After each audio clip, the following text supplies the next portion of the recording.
Me yasa mutane da yawa ke tunanin ko kuma ke cewa ilimin rabon gado yana da wahala, alhalin kuma ilimin rabon gado ilimi ne wanda yake mai sauƙi.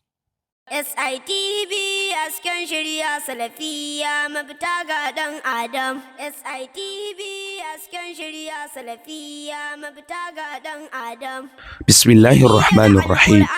Da sunan Allah mai rahama mai jin kai. Ya ku yan uwa masu kallo da sauraro, barka da zuwa SITV Salafiya International TV mafita ga ɗan Adam. Assalamu alaikum wa rahmatullahi wa barakatuh.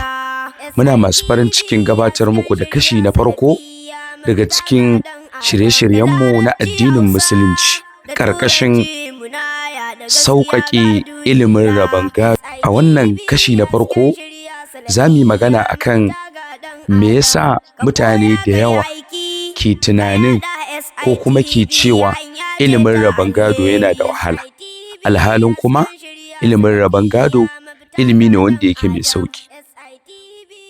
Babu shakka akan cewa ilimin rabon gado a cikin addinin Musulunci ilimi ne wanda yake mai sauƙi ƙwarai da gaske. Saboda me? Saboda Allah maɗaukakin sarki ya faɗa a cikin Alƙur'ani, a cikin Suratul Qamar, Sura ta 54, a cikin aya ta 16 da aya ta 21 da aya ta 31 da aya ta 39, walaqad yassarna al-Qur'ana lidh-dhikri fahal min muddakir. Haƙiƙa mun sauƙaƙe Alƙur'ani.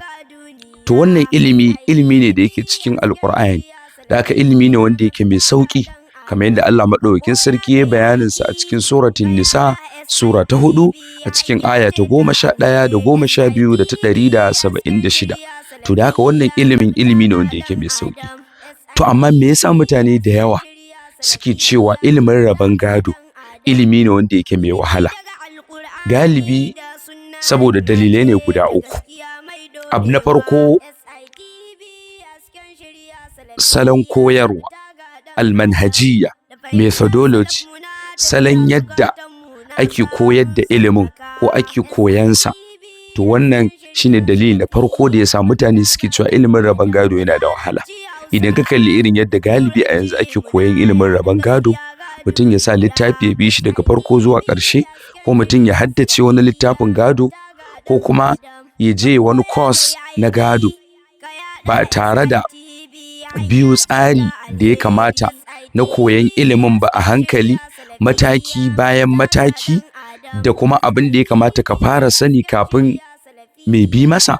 To wani daga cikin abin da ya sa ilimin rabon gado yake da wahala. Wannan shine abu na farko. Abu na biyu shine rashin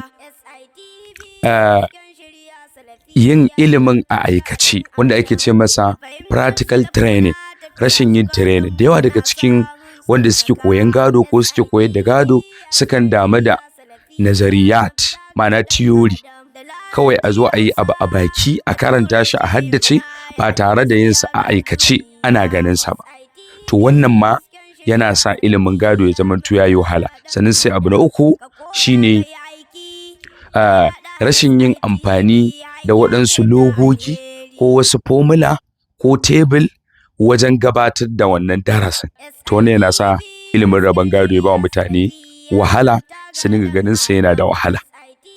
Insha Allahu ta'ala ku kasance tare da SITV domin koyar wannan ilimi wanda yake mai albarka.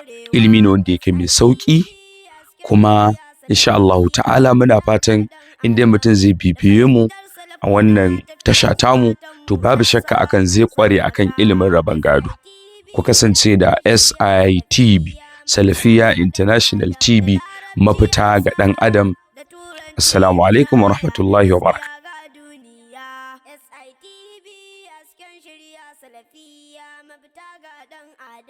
Ka koya ka yi aiki, ka yaɗa SITV.